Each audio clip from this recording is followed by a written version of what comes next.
display over here. We actually have a telephone pole. Probably the only time a telephone pole's been in this building.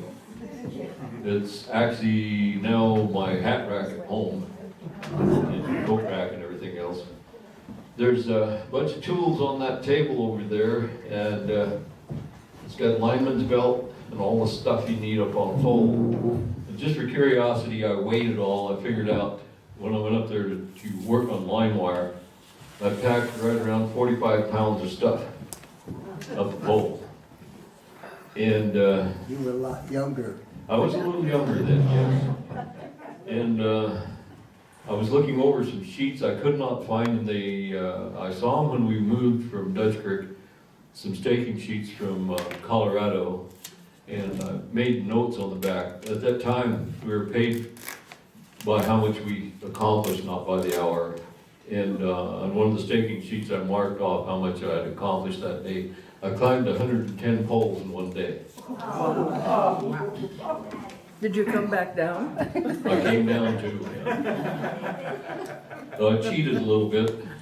Eastern Colorado is flat, and the lines were just as straight as could be. And I had an old 49 Chevy panel wagon. I took the door off the driver's side, and I would drive up to a pole, jerk the emergency brake, step out, go up the pole, tie the wires, and come down, jump back in, release the brake, and drive to the next pole. So I wasn't actually walking to all of them, but I did climb 110 of them that day. Got paid pretty handsomely for it. Was that a record? I think so. How Probably. much did you get paid? I don't even remember. Heck. But A lot for them. they, you know, they kept track of this stuff on the staking sheets, and the engineer would actually turn this stuff into the contractor and say, yeah, this guy did this work here and everything. And my job at the time, at the end of the job in Colorado, was the cleanup man. And I went along and made sure that the wires were straight, they weren't crossed, and everything was hooked up properly and everything. So I was the last lineman on the job. So let's go back to the first over here. Let's see, a nice picture there. We'll go with range telephone. A lot of lines in the area were private, that were outside the Sheridan area. Now, I might mention this, Bell Systems engineers wouldn't build a line anywhere where they couldn't realize an 8% return on their investment. So the telephone lines around Sheridan didn't get very far out of town. And anybody that had a line anywhere else that was on beyond that was called a switcher, and they built their own and maintained them. Kendrick had the most extensive one. It came clear from the K Ranch down there, stopped the Forks and the OW. It didn't go to the OW, I'm sorry, but came on into Sheridan. A lot of the ranchers had their own nail defense posts and everything else. There were a bunch of them in Montana. About 1953, a bunch of the ranchers got busy up there in Montana and said, we need to upgrade our phone service here and do something, real telephones. And so they got a government loan, I think it was either 1 or 2%.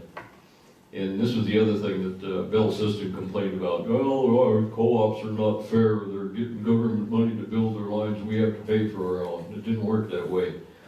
The co-operatives had to pay that money back. Range Telephone paid theirs back, I believe, in about 20 years. They did very well, in fact. But when I went to Fort Leonard Wood and learned how to climb, we'll go back to this one. There I am. Tell me if I'm in your way here, I'll stand off to the side. You look a little bit younger than. That is called a pole orchard. That's where you learn to climb. And my buddy went up another pole, took a picture of me, and then that's his butt up there on that pole. And you can tell that pole's been climbed a bunch of times, and all the pole splinters there. And then this just recently, Mary took that picture of me putting in the yard light. I got a little chunkier on the middle from what I used to be. When you go right there I was, 21 years old in trailer house. Trim, slim. Okay. Anyway, I learned to climb and learned a lot about field wire techniques, and there was a lot that it was involved with Army field wire. It actually did pretty good. The transmission quality of that field wire was actually pretty good. It was stranded stuff that had 4 copper strands, and 3 high-strength steel strands in it. And you could tie the stuff in knots and string it in trees and lay it on roads and everything else. And you could go about 18 miles with that. And if you ever watched MASH, you looked at that old telephone that they used there and dropped it into a leather case. That was called the Double E8. With hand crank and the whole works on it. That's the way you ran your operator. And while I was down there in Fort Wood, I learned how to set up and operate different switchboards, and also the KL7, which was the American version of the German Enigma machine that used 4 discs. The American version took 7. It was a code machine, kind of looked like a typewriter. And so in the process, I got a clear classified license or certificate out of that deal. Anyway, I came back to Sheridan when I got out of the Army, and the only job in town was building lines for range telephone, 1959. And we built them all around through Decker, Claremont, Arvada, southeast Sheridan. Went over to Du Bois and built lines for Bill Lamb over there. That was a little bit tougher, up and down those mountains and stuff over there in the rocks. And then down to eastern Colorado, where it was nice and flat and sandy and pretty easy go. When that job was over, I went back to Du Bois and drove log trucks for a while. And I don't need to pay attention to that.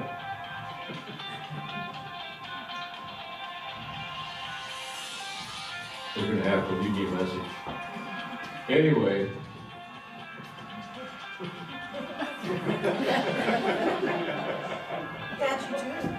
Speaking of I know who telephones, this is. We were just speaking about this TP Lodge. This was Sound effects for emphasis. Gary Billing. They have a cabin at TP. And they were calling me to play for their TP dance on July 4th. So I need to answer that later on. They'll leave a message, I'm sure. Anyway, after I got through, I had several adventures. In fact, you'll see an upside-down log truck here a little bit later on that I was driving. And decided this was too dangerous, so I went to work for Bell System in Lander. And did a lot of work for them over there. While I was working for them, you'll see a picture of an upside-down crawler tractor that I flipped down the mountain. So I said, You're gonna turn stuff over. So if Mike wants to borrow a piece of equipment, the answer is no. worked for Bell System for about 6 years, and then went back to a different telephone company, back to Range Telephone in 1968, and this is interesting here. So I worked for them for 31 years. That's me up a 90-foot pole right there. I don't know if you can see that or not. Am I in your way? yes. Okay. Go ahead. Yes, you are. And the middle picture is my foot. And if you look right down there in the bottom of the pole, there's somebody looking up at me. That was my helper. And then that's him. He took a picture looking up the pole. So I might explain here some of the things on the on line construction. They had several cruise contractors when they built these lines. They had the pole setters that went along, and generally they'd frame the poles and hang a cross arm on it if it was necessary, and then the wire stringers would come along and string the wire. And this stuff was copper coated steel, 0.080 in diameter. pretty small stuff. And the reason they went with high-strength steel in there, because your belt system telephone lines used a lot of copper wire, and some of the old telegraph lines used iron wire, which is real stretchy. So they couldn't stretch it up very good, so their span lengths were like 180 to 200 feet. Range telephones lines, a lot of them were built on power poles with the power companies' poles, but we just went down like 40 inches from their fixtures and put our stuff on. But then we're talking about 350 to maybe 400 feet or better. So we had to stretch that stuff a little tighter. Now, when you stretch this stuff out on the ground, you can't just lay it out. Because if you ever let any slack get in that high-strength steel, it turned into a slinky. And then when you went to try to pull it up, it did one of these things. And you didn't want that. So all of that wire was strung out under tension. They had like little brake drums on the reels and string it out under tension. And then the wire hikers would come along, and if you were only hiking one circuit, you walked along with a wire in each hand and made sure it was laid out straight, and you climbed the pole and laid it up on the cross irons. Now, this is where it ended, because you couldn't just lay it up there, it wouldn't stay. You had a temporary tie around the arm, especially if the pole was in a depression or a lower area. You didn't want that wire to float up, especially if it was on a power line, because I guess you know where the phone wire is going to end up. All right, so once this was strung out and everything, the people who were there to tension the wire would go ahead, and there were special devices. I won't go into the routines on that because it was very interesting. The different methods used to stretch the wire up to the necessary tension that you needed before the people that came along would actually tie the stuff to the insulators. One of the most common methods was if you had a stopwatch and you had a chart, the engineers figured this all out. You were up there on the pole, and you would punch your stopwatch and smack the wire. And this vibration would come back, and you'd count the vibrations as they bounced, and you got 10 of them. You'd look at your stopwatch. If they were too fast, the wire was too tight. If they were too slow, it was too loose. And so you would have to signal somebody to either loosen it up or tighten it up a little bit. And this was done continuously as you went along, and then the wire was tied in. The other way was to hang a target on a cross arm down the line, and you had a little sight on this one here, and you knew how much belly was supposed to be in there, and you could look at the sag in the wire on that. The thing is, it had to be just right, because if it got to be 20 below zero, and that nice steel wire got nice and twangy, like a guitar string, it'd snap. And I stood on the edge of a canyon, and had a special fixture for this phone wire, and I don't know how far it was across the canyon, but when the wire left me to have the right sag on it, it went down and clear back up to the other side. It was probably about a half mile over there. And it had the right tension on it. You would think they'd want it to go straight across. But the thing that they had to be real careful with on this stuff was to tighten it up just exactly right. Because if the wire swung in the wind, if it was not tensioned evenly, it would start doing this and it would tangle up. We'll come across one of those little things here in a little bit. Now, here was one interesting thing. Wind vibration got to that steel wire really bad. And so to keep that from happening, when you went up to tie it in, you had wind vibration got to that steel wire really bad. And so to keep that from happening, when you went up to tie it in, you had a whole bag full of these looked like plastic liquor sticks or straws with a spiral cut down it. And you'd work them on the wire and slide them out, and they'd lay out there on the span. So we're working on the line, and one of these farmers out there at Dutch Creek came by and stopped and said, "Say, how come you guys put all the splices in that wire?" And we said, "You mean those black things?" And my buddy that was on the pole poked me in the ribs and goes, "Wait." And he says, "No, them are not splices." He said, "You see how shiny and everything that wire is?" The old boy looked up and he says, yeah, that's a pretty shiny wire. I said, well, it gets really, really cold in the wintertime. And he said, it gets really cold. And he said, when the birds land on it, they freeze their feet. So we have to, the Humane Society makes us put those foot warmers on there for the birds. You know, like, oh, we don't.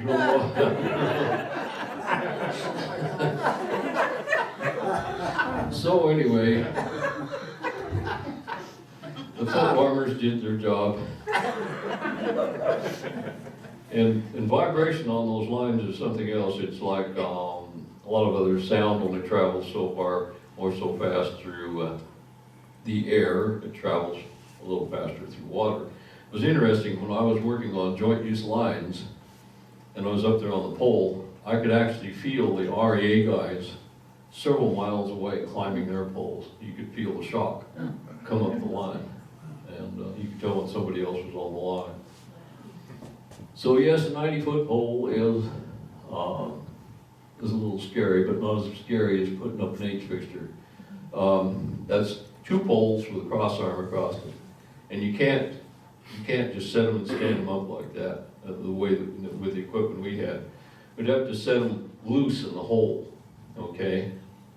So nobody else on the crew wanted to do this, so it was up to me. And you climb one pole and you take the 2 cross arms, and take a cross arm on each side on one of those H fixtures. And I would take the cross arm up, pull it up there with a rope, and fasten it to the pole.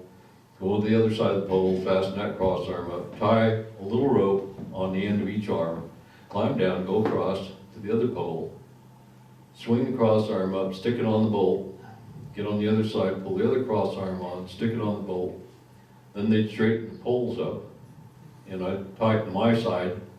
And instead of coming down and going up there and tighten, I had to walk across the cross arm and tighten those up. Okay, okay, now, if you see, or can see, I had these pliers when I first went to work. These are called Kleins. If you look at the little picture on there, it shows a picture of a lineman doing just what I'm doing right there. For the first lineman on these pliers, shows the contractor I didn't have a belt. So, seems a little scary to do that safety belt, but if you know you're going to fall, you can hang on pretty good with your heel. Right, Scotty? I'm one of these guys with claustrophobia. Not claustrophobia, but Whatever that fear of heights. yeah. Yes, yes. And there's my son. He's got my climbers on, and he's trying to go up a pole. So actually, we had quite a few adventures together. He would ride with me on the job, and I know I was up on a pole way up on the edge of a cliff and over Powder River and looking out there, and I said, boy, you ought to see this. He was in the truck. And I said, you ought to see the view up here. Boy, it's really great. And he says, I want to see. So I climbed down the pole and carried him up there and set him on the cross arm, and he got to be able to see the country too. And the phone company used to furnish telephones. Okay, I don't know if anybody remembers those days when the phone company owned the phones. And all the time during busy season, when somebody's phone quit or was damaged or something like that, I just replaced them. I didn't mess around with them in the field. And by that fall, I would have a whole pile of these junk phones in the corner of this little work shed I had. So on winter days, my son had a little bench that he stood on, so he could get up as a work, chest high bench, and a little tool belt, and he'd get a junk phone, take it apart. He would adjust the speed of the dial. Actually, the dials on those telephones actually had a governor in them with little spring-loaded weights in there, and you could adjust those and get the speed of the dial right, and replace all the pieces that were bad, and have a whole new plastic kit that went on there. When it got done, it looked like a brand new phone. And so my son helped me build phones, on winter days in a little shed. And that was my first truck.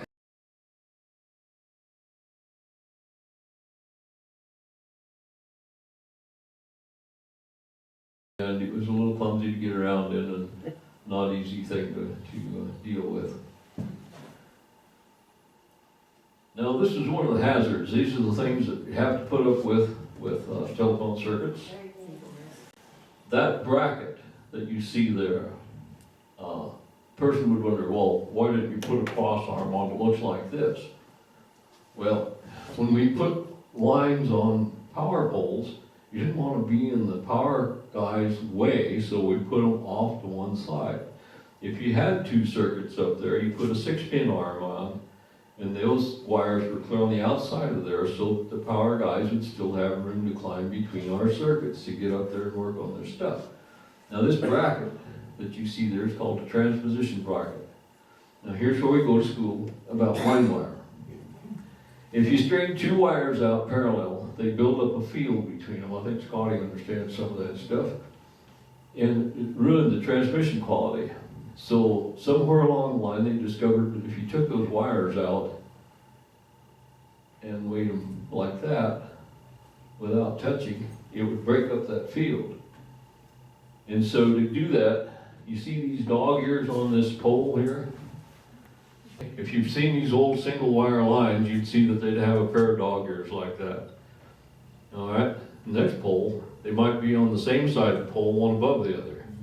And the next pole, they'd be opposite again.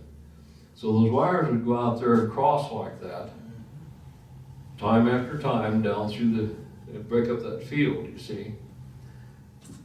And on these brackets here, it made a better transposition because you can see that one insulator is higher than the other. The wires would come up to one of those brackets and actually cross in that frame but not touch, and it was a better method.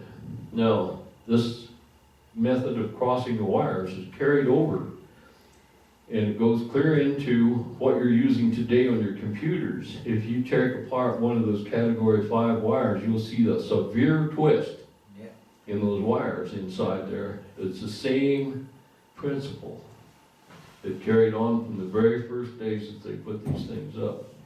And I think about the old telegraph lines. Now, when I first went to work for Bell System, the toll line between Sheridan and Casper still went through by Lake DeSmet. And some of those poles were still left over from the days when that used to be a telegraph line.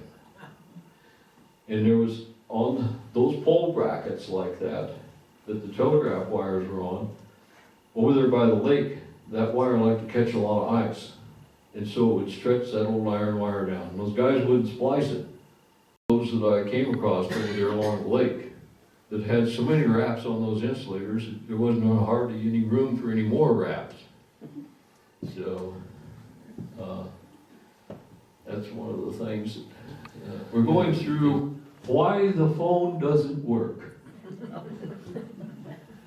Well, if lightning hits it, maybe it still will work. It didn't quite fall down. Neither did that one over there. The car actually left the highway, it flew through the air and cut that pole off about 4 feet above the ground and landed in those bushes down there. Okay? When your pole falls in the creek, it don't work very well. And when your pole falls off the bank, it doesn't work very well. And when your pole leans clear over, when it breaks clear off and is laying on a big coily mess on the ground, it doesn't work very well. And if your farm machinery hits it and cuts your pole in two, it doesn't work very well. And when the pole gets tired and leans over, it still doesn't work very well. And when somebody tried to shoot a bird off your cable, it doesn't work at all. Now here's an interesting thing. Here's an interesting thing about this. When I worked for Bell System, they had this thing that came out every week on Monday, a little report that their safety committee comes up with. One of the Bell guys climbed up a ladder, and when he was climbing, the cable started to bounce and the ladder fell off. And he went down, of course, he broke his leg and a bunch of stuff like that. So the safety engineers issued this order the very next week. And you know what they told us? It says, to keep this from happening again, the very next week. And you know what they told us? It says, to keep this from happening again, every time a belt system employee had an accident, didn't make any difference what it was always the employee's fault. I mean, you could be struck by lightning, it's your fault because you weren't somewhere else. But in this case, with the ladder thing, these guys actually said the employee should have tied the ladder to the cable before he climbed it. These people were amazing, I'll tell you what. So, here's a friend of mine, George Underwood, I remember his name. He went down to get a brand new Scout. They had the Bell System ordered the Scout. And he gets in there with this Scout with big old clunky pair of line boots like this. Well, the pedals in this Scout are just little bitty things. And so their Bell System guys, the company was really fussy about, he didn't want to damage one of their vehicles right away. You know, if you get some age on it, it was okay to get a few dents and scratches on it. But brand new, you gotta treat it like a baby. So he goes down to wherever it came in from, and it's stiff and it's new and it's like got 5 miles on it. And he's driving down the street, and he's coming to this alley, and here comes this car. And it's screaming down the alley, and it's like, she isn't going to stop. This old lady was in there, and her cane got stuck on the accelerator. And he's stabbing for brakes and stuff like that.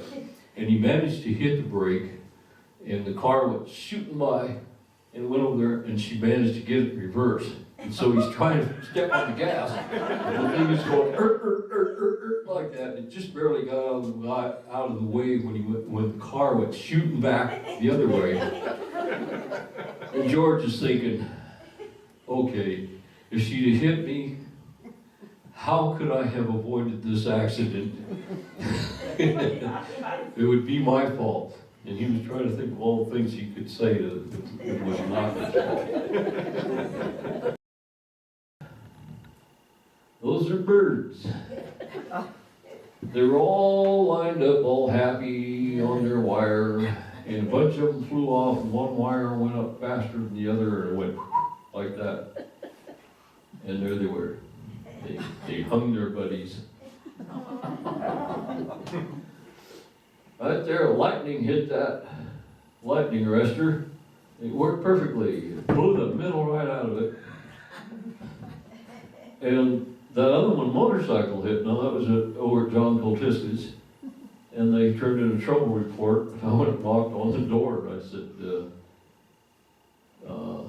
did you check the outside of your house?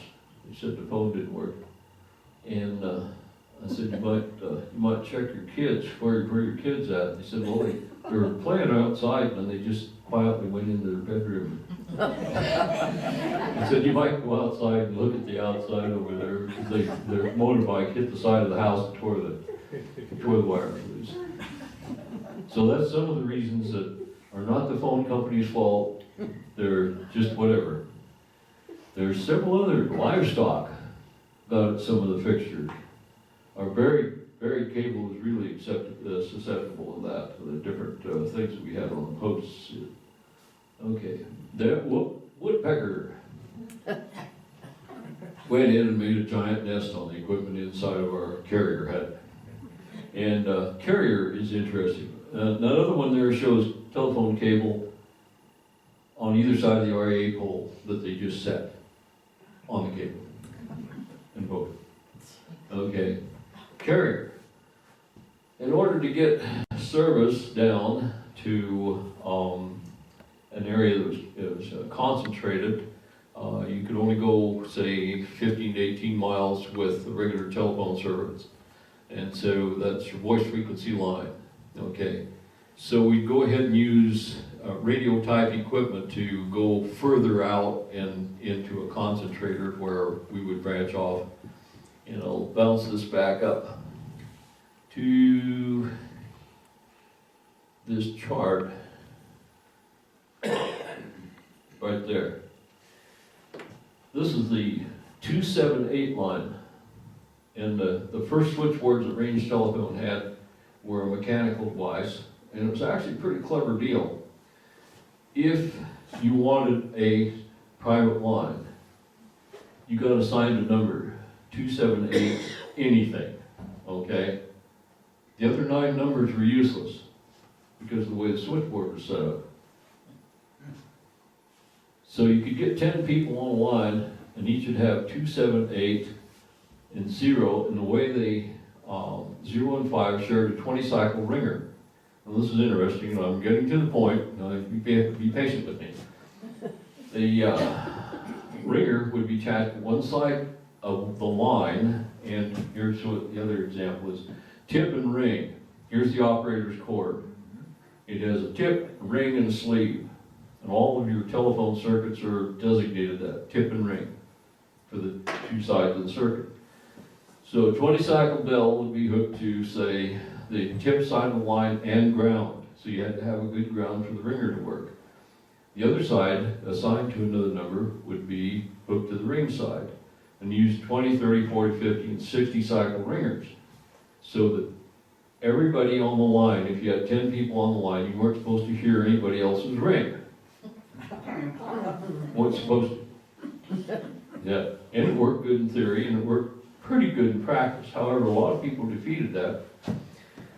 As I figured out how come when I went to visit somebody's house, the desk phone was sitting on a dishpan turned upside down. This way, because all these ringers were not completely discriminate, and when someone else's phone would ring, theirs might not ring, but it would tremble, and you could hear it. And so you knew when somebody else would get the call and know to quit that. You could quit that. And listen up. Well, all those old telephone systems, you know, that was one of the entertainments. It was. Think of what was going on up and down the line. Well, telephones could be used for a lot of things though, or at least something else. I had one that they went in and they said they fell off something else. I had one that they went in and they said it fell off the table, knocked it off the table. Well, when I went in there, this lady told me with a straight face that they must have caught the cord and pulled the phone off the table. The old man's sitting there with bandages on his head, and there's blood and hair on the telephone still. And poor damn well it did just fall off the table. He used it for a weapon. I'll tell you one about why Arno, Mike. I went out there in a snowstorm and right in front of Peterson's place, I fell into a snowdrift, and I ended up spending the night at Peterson's, and my folks had no way of knowing. So all up and down the line, they were trying to call my folks, all the different farmers on that line. And finally, one of them got through it, told my folks where I was. That's the way she goes.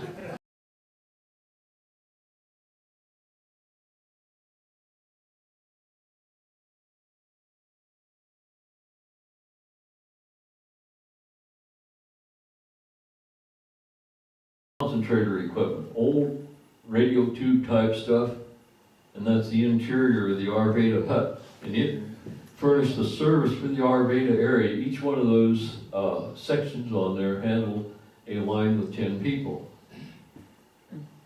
And then they finally put a different, Arvada got its own switchboard in its own building, and things turned around, and we abandoned those old systems. And there's the digger truck again, and there's the pet antelope at the Spotted Horse Farm, and one of my trucks. Okay, this next series of pictures is the fella who worked for Range Telephone before I got there. That's some of his work on the left, and that's after I got done with it on the right. Obviously, that's some of his work on the left and some of mine on the right. That pole was terribly chewed up because every time there was trouble on one of those circuits, it'd go over there and cut the bridle wires and then put another sleeve on the line. After it got done, I just run everything down to the bottom of the pole and put it in the cabinet. To hell with it. He actually shot a hole in the wall to run a wire. These guys pulled the nail out of the board along the window frame to hang the phone on. And then I got a regular board and covered up the hole, fixed it right. This is his idea of an installation. There's a phone in a chair. This other one up there is the line cut off out there in the middle of nowhere because the person that he was supposed to disconnect let the office know that if that SOB ever comes to my house, I'll shoot him. So he cut it off out there with a guy could. Obviously didn't work for them anyway. And here's another one of his installations. There's one there. He didn't have any staples, so he just draped it along the wall, run the wire through the window. And you can see this other one there. He ran out of wire, so the lightning arrestor ended up above the picture window, and the bell hanging right there where the water can run off the roof into the outside bell. Okay, these are reasons why it took me a while to get to some of these places.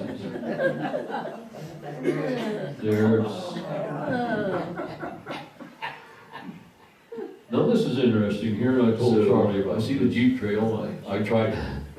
I couldn't get to this place. See what happened. Actually, I had to go pull back. This was back of Leo Holcroft's ranch, and I had to go hike back to the Holcroft ranch. Long story, I was there, and Jeep was parked Beverly Hill for obvious reasons. It didn't have battery. I saw the Jeep trail that I had to take. Rolled down the river was up. I couldn't roll across there. Came back up. So I see the Jeep trail. I tried out. Well, myself, and drove the Jeep back to the ranch, walked back, got my truck, found another way to get across the creek. Okay, we weren't over yet.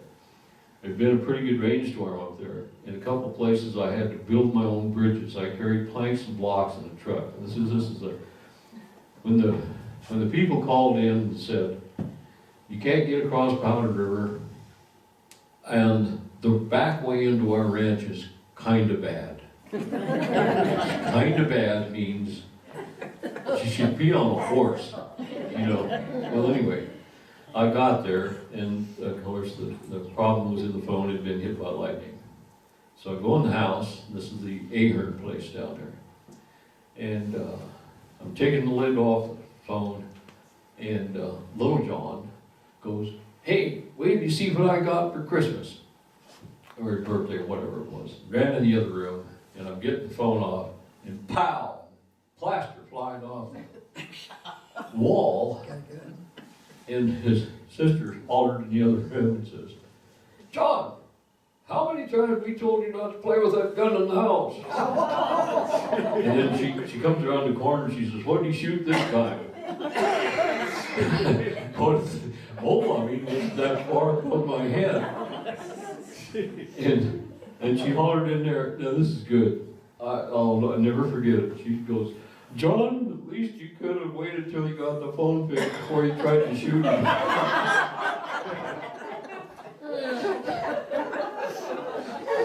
So, anyway, yeah, a lot of stuff happened. There's some more.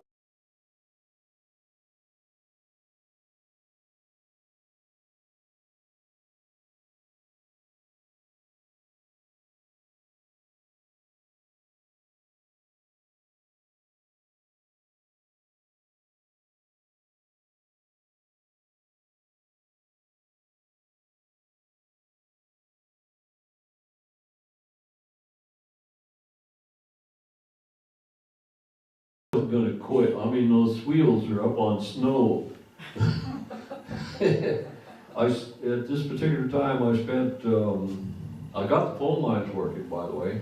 And the ice had collected on them, I was going along with a long fiberglass pole, knocking the ice off. And I got the line running up, Crazy Woman was the one that was icing up. The other direction, going north and south, wasn't. Because it's just the way the wind blows and stuff ices up. I got them all cleared and I got up by the Knutson's ranch, and that's as far as I got. So I spent 3 days and 2 nights there, isolated, until they got the roads cleared out. What year was There's that? more. Go ahead. What year was that? I believe that was 84. No, that was a storm. Might have been 77 too. But anyway, there's, God. I have that yellow truck, by the way, still. It's a 76. I bought that from Range Telephone when, after they had it for 2 years and I paid $2,500 for it. It was well used. And let's see, oh, there's some more. You can see there's somebody else's tracks. I got over to let him buy it. I guess that's, nice guy. And, oh, there's 84. I knew that. Big Mhm. storm of 84. And sometimes the road isn't even there. As you can tell, and sometimes it's in pretty bad shape.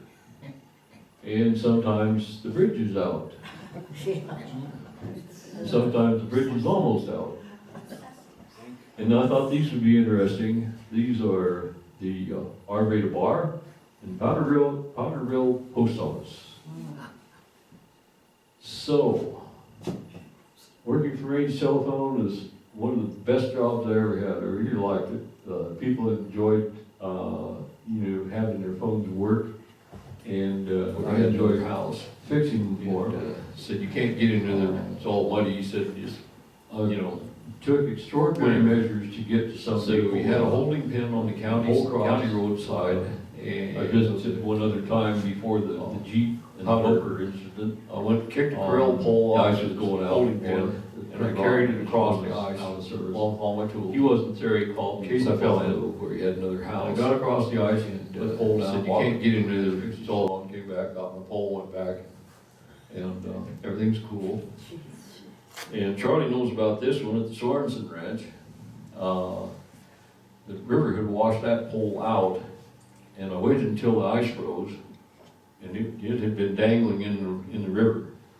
And the butt was right about a foot above the ice, so I went over there and stuck my climber in it, brought it down, climbed up the pole, threw my safety strap over the wire, untied the pole, let it fall on the ice, worked my way up the wire to the next pole, came down. And everything's cool. Another time there was powder was always a problem. The Cliff Ritchie Ranch down there near the old Ellis Bar. I don't know if Charlie remembers where that's at or not. Anyway, couldn't get to their place, and so I rented one of those little 6-wheel bathtubs. This little alligator, I think they called it. And it was a plastic body that's supposed to float in water, and it's the only thing available to get over there to their place. And I couldn't go across Powder River, but I could go across Clear Creek, right above where Clear Creek runs into Powder River. And the first time I tried it, the front end went down in the water, and so I went back and bailed the thing out again, and then I got back in there and threw a big long piece of rope in the outfit, stood in the back seat and drove it across so I could keep the front up. And the idea with the rope in there is this thing didn't swim that well across Clear Creek. And I was going downstream, and Powder River was right down the line. And I thought, if I get clear down there, I'm gonna have to jump out and make it to the shore with the end of this rope and tie it to a tree so I can get this machine back before it gets to Powder River. But I made it. And then I had to drive across country and go over there and fix these guys' phone and come back and do the whole Would thing. you have lost your deposit there? So, yeah, extraordinary means. as you're driving around the country, you see all kinds of things. Okay? It's hard to say what you might come across.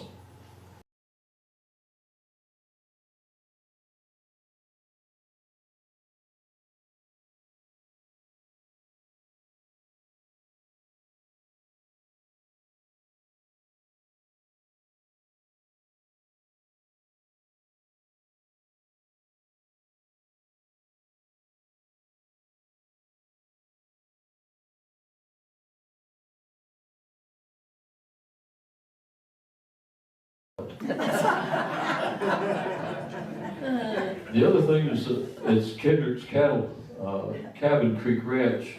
They got tired of people stealing the snowmobiles they left up there by the county road, so they got this thing. Nobody's gonna steal that. So that's the way they get down into the canyon to the ranch. Now here's something you don't see every day. A backhoe in a bridge.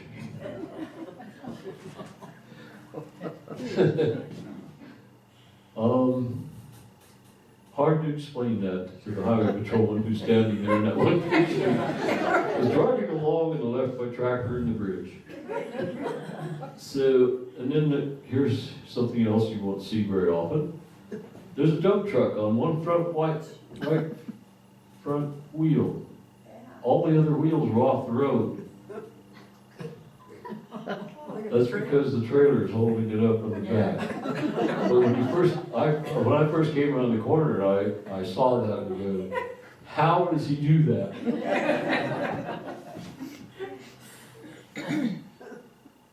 This is interesting. The front of that car, it has a V in it. Okay, this is at the end of Bighorn Avenue. This guy had a seizure or something and went tearing down the hill on Bighorn Avenue, missed the house and drove in the alley.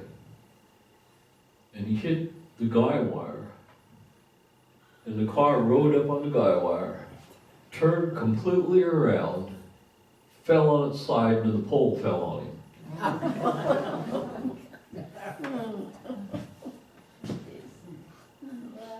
And he wasn't hurt. Okay, this is interesting. This is Severin Perot's mobile home in Claremont. Somebody was tearing through town to load a drill stem on a trailer, and it broke loose, and it speared his trailer house.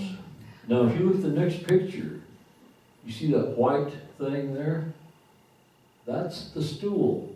Severin was just pulling his pants up, going through the bathroom door when that load of pipe took the stool out.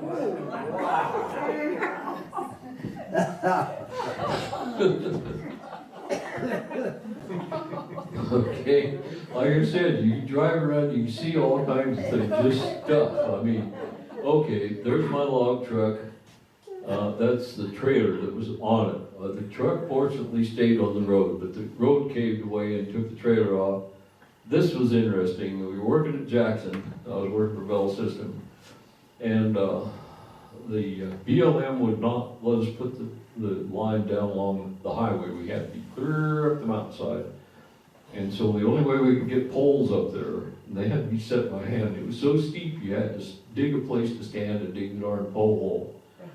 And I could take like, 3 or 4 poles at a time and go up the mountain, find a flat spot, leave them, turn around and come straight down the hill. You couldn't possibly run that crawler tractor sideways on that. It was so steep. So I'd taken about 3 loads up, and I was on my way down, and it started sliding on that scree. And it was just going faster and faster. There wasn't any way to stop. And so I lowered the blade, and wouldn't you know, I caught a rock about the size of a wash tub, and it rolled up under the belly pan and flipped that tractor end over end down the hill. I flew out between the headache bars and made a little detour to the left, and let Tinkerbell go along by. That was the name of the tractor, Tinkerbell. I was driving by when this guy dropped his backhoe or track hoe in the trench and threw him right out the window in the grass. And he scrambled up, ran to his car, got in, and drove away. That was it.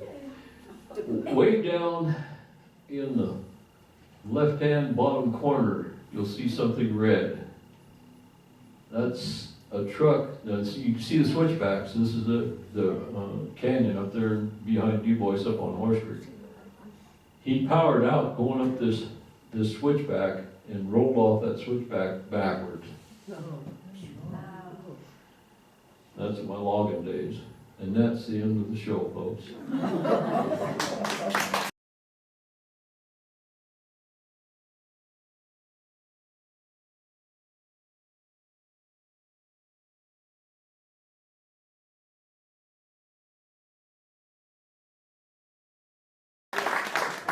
Now, funny things happened.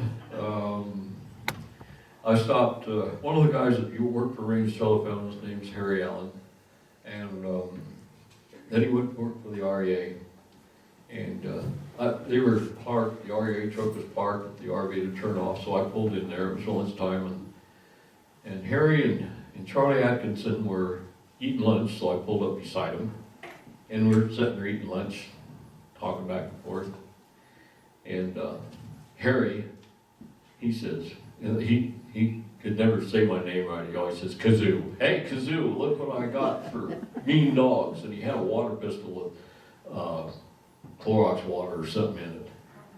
And he squirted me with it. And ha, that's funny. So, where he's sitting there and he's going gabbing on. Now, Charlie could see in my truck, but Harry couldn't because he was in the passenger seat over there. So, Charlie watches me and I reach under the seat and I've got a revolver. A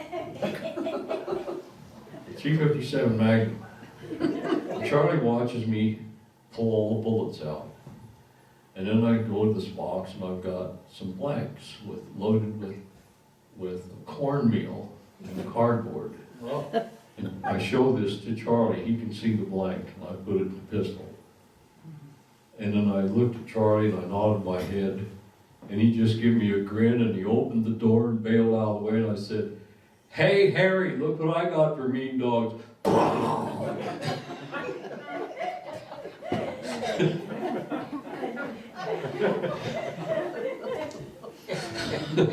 Filled the cab full of cornmeal, smoke, and pieces of cardboard and everything else.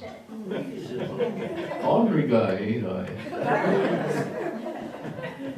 I can't think of anything else I need to, unless you guys got some questions. What else is on this thing here? Okay. Oh, I've got lots and lots of pictures. So some of my interesting things was trying to maintain some of the pedestals that went down through the bison ranch. And bison mistakenly thought I had a feed bucket when I had my toolkit and chased me across the pasture. It's nice. And Richard come back and says, well, he just thought you had something to eat. And I said, I wasn't taking any chances. He come running with his tail up in the air and I would head through the fence. Well, let's see here. What else we got? Mentioned foot warmers and all that stuff. I think we pretty well covered it. Anybody got any questions about that stuff? What'd you do with all those columns you wrote? The what now? All the columns you The wrote columns? in the first- press. The first 100 columns are in a book being processed down at Back Hills Press, Cynthia, great. Illinois. Yeah. And the title is American Anthology, Anecdotes from an Unsupervised Free Spirit. Those were the greatest things. That was the one reason why I would subscribe to the paper originally. Aw. Well, and then the second book, that's the third book. The second book is Welcome to Hell, Here's Your Accordion. So, and there's a few copies over here in the library and I have some in the car. That's funny stories about country dances. No gunfire that I can think of. Is Ladar in there? Hmm? Is the door in there? Yes, I was in Ladore when it blew up.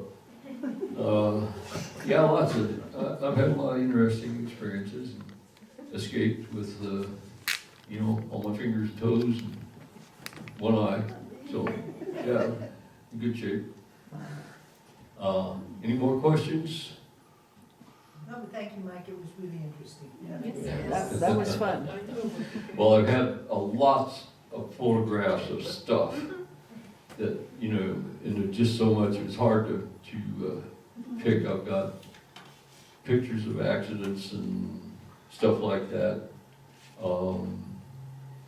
Been right there when people were either crashed and injured or crashed and killed, you know. And obviously that's not the time for taking pictures. It just, those incidents are, I've got them here, but no pictures. So, anyway, there it is. We're not meeting again, are we? Thank you You're welcome. Announced.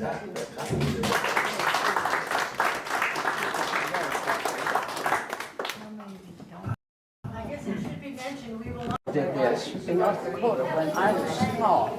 You know, I was fantastic. Okay, Mike. Okay.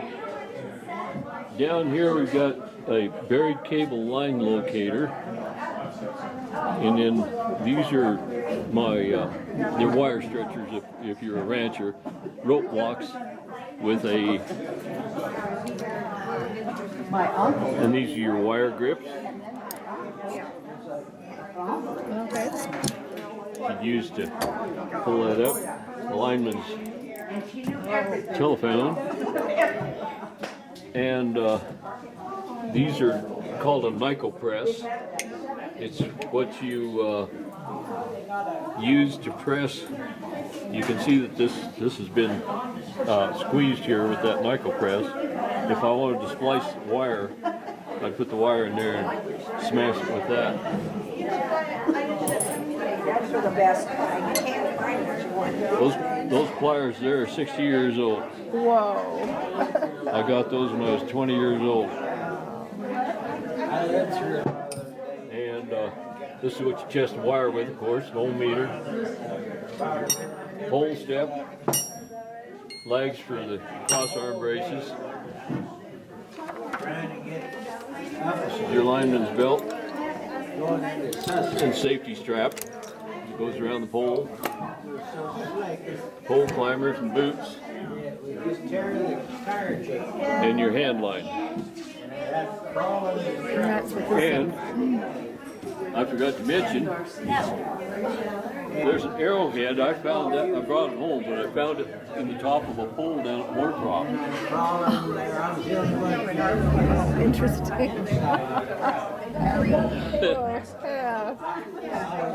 And there's date nails. This is an old pole. This is an old original. What are the dates? Well, What are those? What is that about? yeah, that says 30. There's another one over there. It says 22. And I think there was another one up here. It's 15, 19, 15. So I noticed you have a piece of paper that has weight on it. Yeah, all this stuff.